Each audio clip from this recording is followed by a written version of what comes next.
Good morning everyone and welcome to the class. We are doing the chapter Key Elements of a Democratic Government, and under this chapter we were discussing about the first and the most important element of a democratic government, and that is the participation of the people. And we tried to understand this element of democratic government by the example of this South Africa. What was the how was the how the colonial government used to be? In a colonial government, or we can say in a undemocratic government, people are not allowed to participate in the government, and if they protest against any decisions of the government, they can be beaten up brutally. They can be beaten up mercilessly. Not only this, they can be shot at also. Just like we have seen Hector Peterson, he was shot by the police because he was protesting against the decision of the government to for this teaching of African language in the school, isn't it? And now what we see, under a democratic government, people participate in the government through elections, है ना? People take part in elections through their right to vote. At regular intervals, the elections are there, and people exercise their right to vote, and in this way, they are ultimately they are the most powerful in a democracy, because the government is formed by the people only, the representatives of the people only. Okay, but we have also seen that by participating in election is not the only way of participating in the government. There are various other ways through which we can participate in the process of the government. Like whenever we discuss the decisions taken by the government, whenever we hear we read the newspaper, we watch television, we become aware of the work done by the government, and then we discuss with others, we criticize the government. This is also a kind of participation, and many times the government may take such decisions which may go against the interest of any particular group. So in that situation, that group has the right to put pressure, or we can say the group has the right to express its opinion about the decision of the government. It can express its opinion about the decision of the government through various means, that like they can take out rallies, they can sit on dharnas, they can go for a strike as well. Okay, so these are the various ways, signature campaign, है ना? So these are the various ways we can say through which people participate. But here we have also seen that in our society there are many weaker sections, है ना? Like tribals are there, then Dalits are there, then women है, फिर children है. These are the weaker section of the society, and what we find that in order to ensure their participation, some social movements are started by many non-governmental organizations. People unite themselves, people of that particular group, and then they start any kind of movement. Like as I told you, जैसे tribals हैं, उन्होंने अपने आप को unite करके बहुत सारे जो गवर्नमेंट के जैसे डैम्स बनाने का जो डिसीज़न होता है, डैम्स जब भी बनते हैं तो उससे that causes a lot of trouble for the tribal people, specially if we see the case of this Sardar Sarovar dam, जो कि नर्मदा रिवर पे बना. उसके कारण ट्राइबल पॉपुलेशन का डिस्प्लेसमेंट हुआ. तो ट्राइबल पॉपुलेशन जो थी, उन्होंने काफ़ी इसकी क्रिटिसिज्म किया, और उन्होंने अपने आप को ऑर्गेनाइज़ किया, नर्मदा बचाओ आंदोलन, जो कि मेधा पाटकर के लीडरशिप में हुआ. तो इस तरह से जो हमारे सोसाइटी के वीकर सेक्शन है ना, जो हमारी सोसाइटी के वीकर सेक्शन के लोग हैं, उनके लिए ये बहुत ही इम्पॉर्टेंट होता है कि उनको ऑर्गेनाइज़ किया जाए उनको सोशल मूवमेंट्स के थ्रू उनके पार्टिसिपेशन को एंश्योर किया जाए. And other than this we see the participation of people is very much important in order to make democracy real and meaningful. Democracy will be meaningless, democracy will be useless if the participation of people is not there. So it is only through participation of the people that democracy becomes real. Okay, so we should never think that we should not protest the decisions of the government. Whatever government is taking decision, we should accept it because the government is powerful. If we think like that, then that will not be a democratic government. Then in this situation the government will turn autocratic from democratic. जो अभी जनता का शासन है वो एक जिसको हम कहेंगे निरंकुश शासन, जिस पर कोई भी लिमिटेशन ना हो, ऐसे शासन में बदल जाएगा. तो ये जनता है, ये हम हैं, जो हम गवर्नमेंट को क्रिटिसाइज़ करके मीडिया के थ्रू एक्सप्रेशन अपने धरनास के थ्रू रैलीज निकाल के स्ट्राइक्स करके सिग्नेचर कैंपेन्स करके हम गवर्नमेंट को कंट्रोल में रखते हैं. Because we are the real powerful ना. डेमोक्रेसी का मतलब क्या है? डेमोक्रेसी का मतलब है जनता का शासन. आप कैसे आंसर करेंगे जनता का शासन? जनता ने एक बार ही वोट दे दिया, अपने रिप्रेजेंटेटिव्स को इलेक्ट कर दिया, and now these representatives are going to form the government and for 5 years they are elected. Now suppose there is no way other than just exercise of vote, there is no way to participate in the government. तो वो 5 साल में जो हमारे representative जिनको हमने elect किया है वो आर्बिट्रेरली काम कर सकते हैं ना. ये जो वेरियस वेज हमने डिस्कस किया जिससे कि हम पार्टिसिपेट करते हैं गवर्नमेंट के फंक्शनिंग में, है ना, this are very important to ensure democratic government. Democracy तभी जिंदा रहती है ना, जबकि लोग एक्टिव रहते हैं. If people will start being passive, government कुछ भी करे हमें क्या मतलब है, अगर हम ऐसे सोचने लगेंगे तो फिर ये डेमोक्रेसी नहीं रह पाएगी, है ना. तो इसलिए अगर आप कहीं पे भी देख रहे हैं कि लोगों ने रैली निकाला हुआ है या प्रोटेस्ट पे बैठे हुए हैं, तो आपको आपके अंदर इतनी वी कैन से इतना जानने की इच्छा तो ज़रूर होनी चाहिए कि ये क्यों रैली पर बैठे हैं, what is the reason. Then आपको पता चलेगा कि गवर्नमेंट के किसी लिए हुए डिसीज़न के अगेंस्ट वो रैली पे बैठे हुए हैं, है ना. तो इससे आपको ये समझ में आएगा कि हमारी गवर्नमेंट किस तरह से काम करती है. और अगर गवर्नमेंट के किसी भी फंक्शन से, हमें किसी भी डिसीज़न से या किसी भी बनाए हुए लॉ से हमें परेशानी होती है, हमारे वो इंटरेस्ट के अगेंस्ट है, तो ये राइट हमें है कि हम उसके अगेंस्ट प्रोटेस्ट करें. Like I told you earlier also, है ना, किसान मूवमेंट, फार्मर्स मूवमेंट जो अभी चल रहा है, कितने महीनों से ये चल रहा है. क्यों चल रहा है? क्योंकि जो उन्हें लगता है, जो फार्मर्स है, they are of the opinion, their leaders are of the opinion that the laws which are made by the government, the farm laws, the 3 farm laws are there. So these farm laws are against the interest of the peasants. So they are protesting against these farm laws. So this is democracy, है ना. इसी को हम democracy कहते हैं, जहाँ जनता के पास इतना अधिकार होता है एंड पुलिस कभी भी उन पे गोली नहीं चला सकती है, जैसे कि हेक्टर पीटरसन के केस में हुआ था कि पुलिस ने गोली चला दी. लेकिन हमारे यहाँ डेमोक्रेसी है और इस डेमोक्रेटिक रूल के अंदर कभी भी ऐसा नहीं हो सकता है कि पुलिस जो है वो हम पर गोली चला दे अगर हम प्रोटेस्ट कर रहे हैं तो, है ना. हाँ, वो टीयर गैस छोड़ सकती है कभी कभी बहुत, अगर जो धरना पर बैठे हैं लोग, जिन्होंने रैली निकाली है, अगर उनकी तरफ से वायलेंस स्टार्ट हो जाता है तो कभी कभी पुलिस टीयर गैस छोड़ सकती है, कभी कभी पुलिस लाठी से भी मारती है ना, लाठी चार्ज कर देती है, होता है ये सब. लेकिन शूटिंग नहीं हो सकता है ना.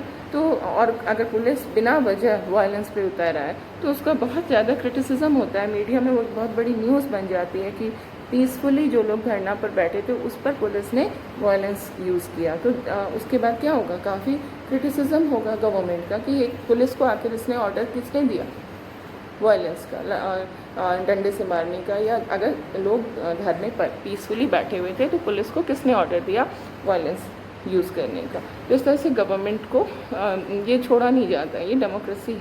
है ना. गवर्नमेंट को हर सवाल का जवाब देना पड़ता है, और अगर if the government is not able to answer the question, the government is not able to satisfy the people of the country, then the government is going to face the consequences. In the next election, people are not going to give their vote to that particular political party, है ना. तो ये इस तरह से काम करता है. ओके, अब today we are going to see the next element of this democratic government. So the first element we have discussed participation, है ना.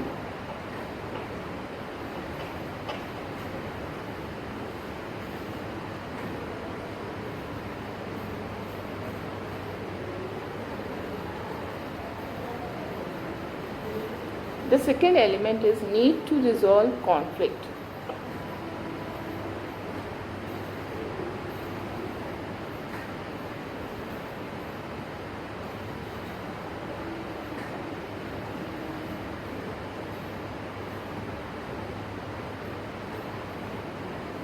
Now we will try to understand this element of the democratic government.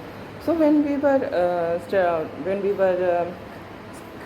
reading this Maya's story, we see that we have seen that there can be conflict among different groups of a country, है ना.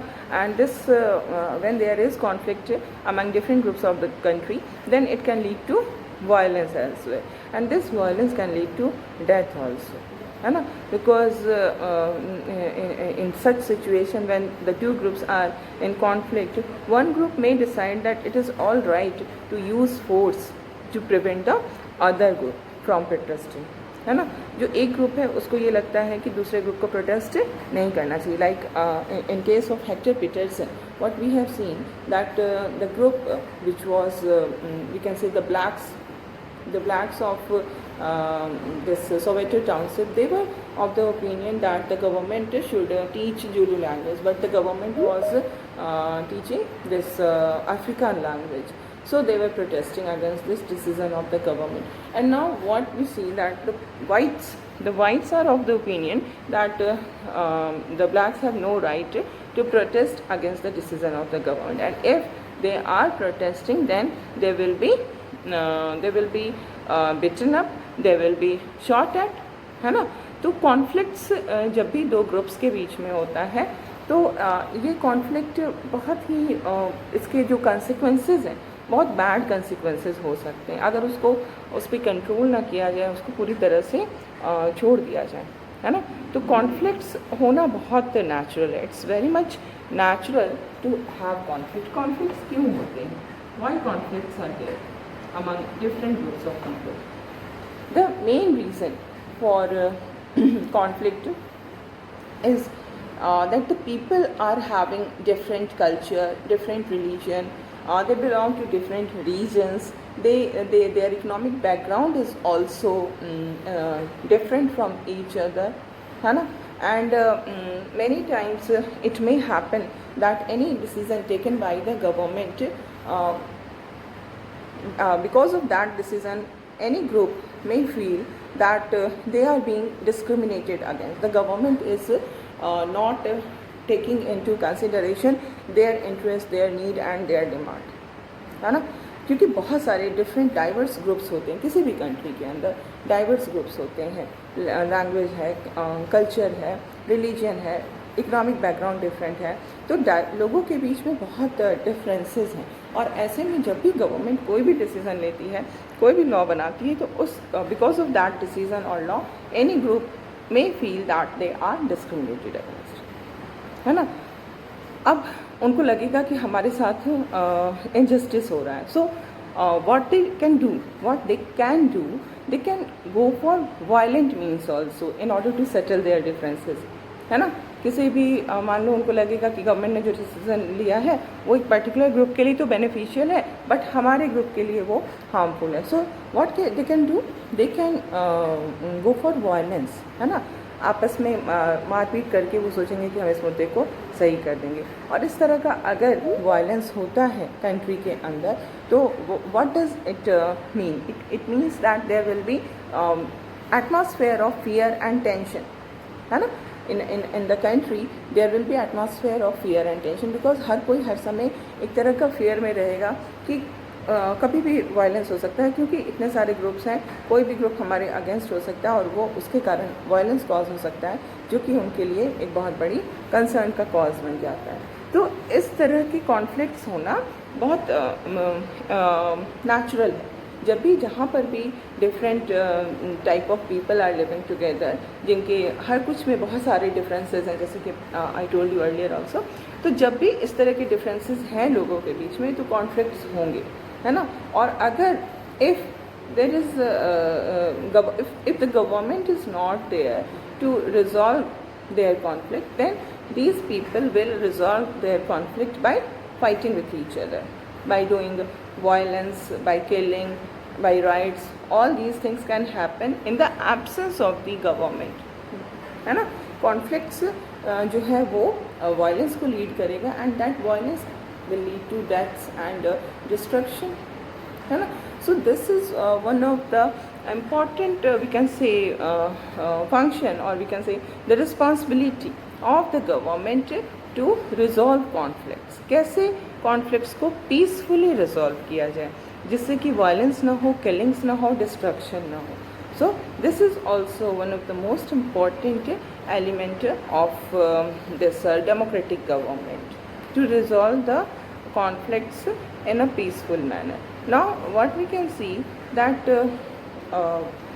in our society so many religious procession and celebrations are done, है ना। सड़कों पे religious procession निकलता है, celebrations होते हैं different festivals के। और as you know we have a diverse country, a country in which people belonging to different religion are living together, है ना। and in each religion the festivals are different, the practices are different, है ना। तो कई बार ऐसा होता है, it may happen कि जो रिलीजियस प्रोसेशन जो सड़कों पे हो रही है, जो सेलिब्रेशन हो रहा है, that may lead to conflicts. Okay, it may lead to conflicts because suppose जो प्रोसेशन निकल रहा है वो किसी एक पर्टिकुलर कम्युनिटी के रिलीजन्स का है, और जिस जगह से निकल रहा है वो दूसरी कम्युनिटी के लोगों को बिलोंग करता है, तो ऐसे में कॉन्फ्लिक्ट्स होना पॉसिबल है ना। ये हो सकता है कॉन्फ्लिक्ट। और लाइक कभी कभी जो रूट जो डिसाइड किया गया, जिस रूट से प्रोसेशन जाना है, that route can cause conflict. तो इस कंडीशन में अगर हम देखें तो पुलिस का जो है वो एक बहुत ही इम्पॉर्टेंट रोल होता है to maintain peace and order, to resolve the conflict. ऐसे में पुलिस क्या करती है? पुलिस जो है वो जो पर्टिकुलर कम्युनिटी के जो लोग हैं जिनका जुलूस निकलना है और जिस रास्ते से निकलना है, उन कम्युनिटीज़ के रिप्रेजेंटेटिव से मिलती है ना, मिलती है, और फिर वो कोशिश करती है कि एक ऐसे सॉल्यूशन पे पहुँचे जिसको कि दोनों ही एक्सेप्ट करें, है ना, दोनों कम्युनिटी के लोग के लिए जो एक्सेप्टेबल हो। ऐसा ना हो कि कोई भी एक कम्युनिटी ऐसा फील करे कि हमारी बात नहीं सुनी जा रही है, दूसरी कम्युनिटी की बात सुनी जा रही है, ऐसा कोई भी कम्युनिटी नहीं फील करे। इसी पर्पज़ से जब भी इस तरह का सिचुएशन होता है तो पुलिस जो है वो उस रिलीजियस कम्युनिटी के जो लीडर्स हैं, रिप्रेजेंटेटिव्स हैं, वी कैन से रिप्रेजेंटेटिव, उनसे वो बात करती है ना, और फिर वो डिसाइड करती है कि कैसे प्रोसेशन निकलेगा, कहाँ से, क्या उसका रूट होगा। Everything is decided accordingly. Still we find कि कई बार वायलेंस हो जाती है ना। कई बार लोग जो हैं वो एक दूसरे पर स्टोन्स थ्रो करते हैं, they try to disrupt the procession. जो डिफरेंट रिलीजन को मानने वाले लोग हैं वो दूसरे रिलीजन का जो प्रोसेशन निकला उसको डिस्टर्ब करना चाहते हैं, उसको उनको परेशान करना चाहते हैं, स्टोन थ्रो कर देते हैं। छोटी सी बात से बहुत बड़ी बात हो जाती है ना। तो इस तरह की सिचुएशन में ये हमारी पुलिस की रिस्पॉन्सिबिलिटी होती है कि वायलेंस नहीं होना चाहिए, है ना। So what is the reason for conflict? We must understand the reason for conflict. We are doing this in second point, है ना.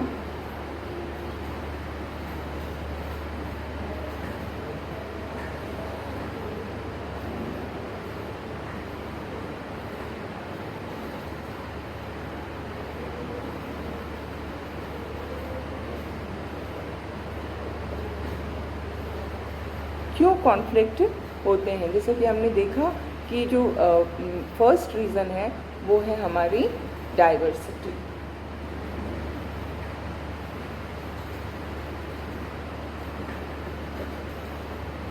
Diversity of religion, language, culture, these are responsible for conflicts, है ना.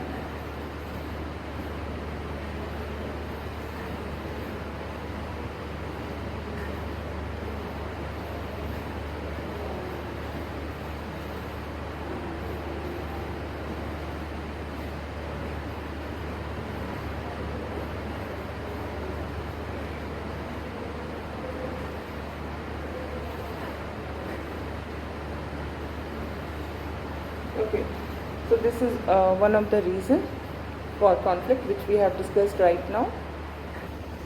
And now we see the second reason. What is the second reason? Second reason, there may be conflict between different groups of people because of rivers also. Rivers also many times become a source of conflict between states.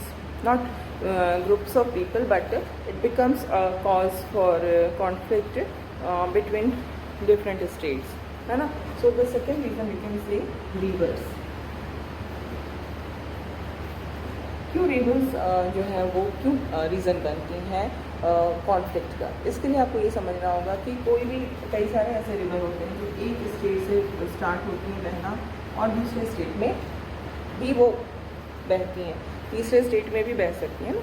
एक ही river कई सारे states से बहती हुई last में जाके सी में मिलती है ना. तो यहाँ पर क्या होता है, सपोज करो this is the one of the states, A है. अभी इसको हम दूसरी तरह से बताएंगे, ये बी है ना. तो अब यहाँ से पानी जा रहा है. ओके, इसको हम क्या कहते हैं? This is called up stream and this is called down stream, है ना. इसको हम डाउन स्ट्रीम कहते हैं और ये जो नीचे वाला है इसको हम डाउन स्ट्रीम कहते हैं और जो ऊपर वाला है उसको हम अप स्ट्रीम कहते हैं. Okay, these two states are there A and B. अब ये अप स्ट्रीम है, ये डाउन स्ट्रीम है. ओके, अब सपोज करिए ऐसा होता है कि ये जो अप स्ट्रीम में रिवर है यहाँ पर कोई डैम बना लिया गया. यहाँ पर अगर कोई डैम बना लिया जाएगा तो क्या हो, जो पानी का फ्लो है वो यहाँ से डाइवर्ट हो गया. अब यहाँ जो पानी जाएगा वो कम हो जाएगा, है ना. अगर अप स्ट्रीम में नदी पर डैम बना लिया गया तो अप स्ट्रीम का जो ये डैम है that will cause lesser flow of water in the downstream. तो डाउन स्ट्रीम में जो स्टेट है लाइक बी जो स्टेट है उसको पानी की कमी हो जाएगी, है ना. सो इसी तरह का एक रियल में हमारे कंट्री में इस तरह की प्रॉब्लम आई कावेरी वाटर डिस्प्यूट के नाम से, जिसको हम जानते हैं कावेरी रिवर. जैसे ये जो ए और बी हम बता रहे हैं, it's about Karnataka and Tamil Nadu. Okay, ऊपर वाली जो नदी है वो कर्नाटका है, नीचे वाला जो पोर्सन है दैट इज तमिलनाडु. और जो रिवर है, रिवर कौन सी है? रिवर का नाम है Kaveri. The name of the river is Kaveri. ठीक है, कावेरी नाम का ये रिवर है, CAUVERY.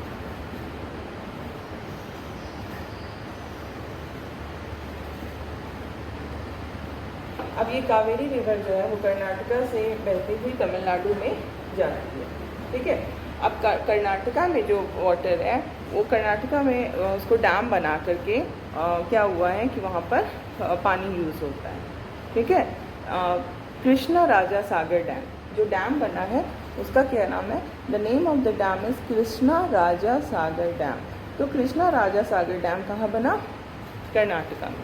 तो अब कावेरी रिवर का जो वाटर है डैम के कारण उसका फ्लो जो है तमिलनाडु में कम हो गया, और इस डैम को बना करके कृष्णा राजा सागर डैम जो कर्नाटका ने बनाया, उससे उसको तो बहुत फ़ायदा हुआ, क्योंकि उस वाटर को यूज़ कर रहा है वो इरिगेशन में। बहुत सारे जो आसपास के जो डिस्ट्रिक्ट में जो खेती हो रही है उसको इरिगेशन उसी वाटर से मिल रहा है। और जो बेंगलुरु जो कि कर्नाटका का कैपिटल है, तो उस कैपिटल में भी हम वाटर सप्लाई हो रहा है इसी कावेरी रिवर का। तो कावेरी रिवर वाटर पे डैम बना करके कृष्णा राजा सागर डैम बना के कर्नाटका को तो बहुत फ़ायदा हुआ, लेकिन यहाँ पर क्या होता है कि तमिलनाडु को जो है उसको प्रॉब्लम हो जाती है, उसके पास जो वाटर का फ्लो है वो कम हो जाता है ना।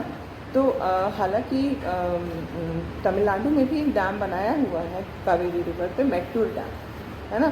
कर्नाटका में जो डैम है उसका नाम है Krishna Raja Sagar dam. I am writing down the name of the dam, ठीक है।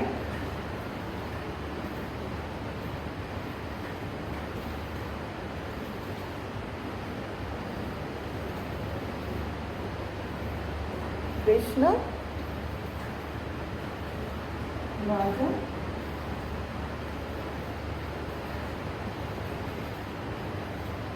सागर डैम, और जो तमिलनाडु में जो इसी रिवर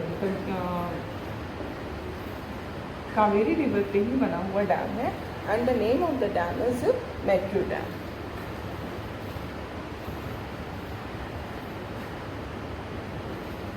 तो दोनों ने ही डैम बना के रखा है, लेकिन जो स्टेट डाउन स्ट्रीम में पड़ती है उसको प्रॉब्लम आती है। अप स्ट्रीम वाले को तो पानी पूरा मिल रहा है ना।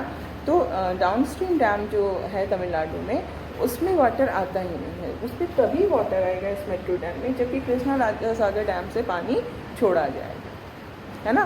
तो डाउन स्ट्रीम डैम को पानी कब मिलेगा?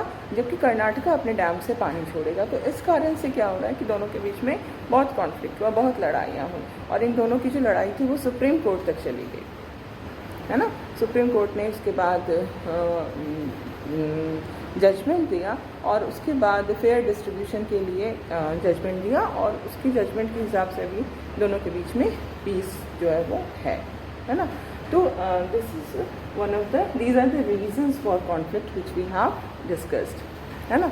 अब हम लोग देखेंगे, we are now moving to the third element of the democratic government. हमने सेकेंड एलिमेंट कर दिया। The second element is to resolve the conflicts in a peaceful manner. Okay, and now the third element.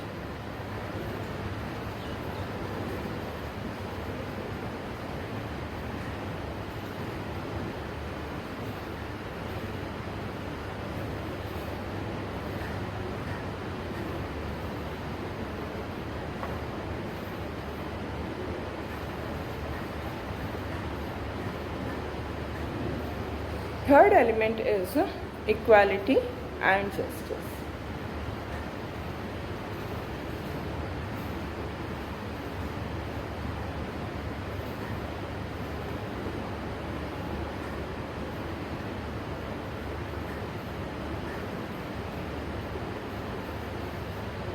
So equality of and justice, what do we mean by this?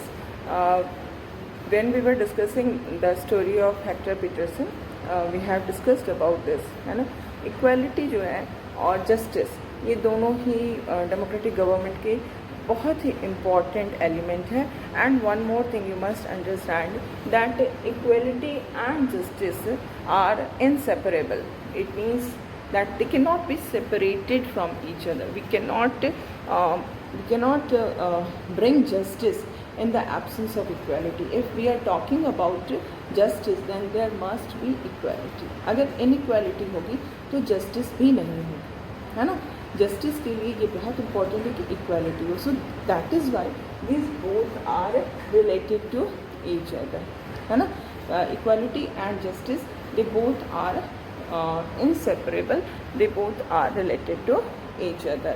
And now we see that if we consider our own society, if we have seen the example of south Africa also, है ना. South Africa में apartheid laws थे, and according to these apartheid laws people were not treated in an equal manner, है ना. There was separation of everything from whites and blacks. In the similar way we find the same kind of system was prevailing in our country as well, that is known as the practice of untouchability. We will discuss about these in the next class.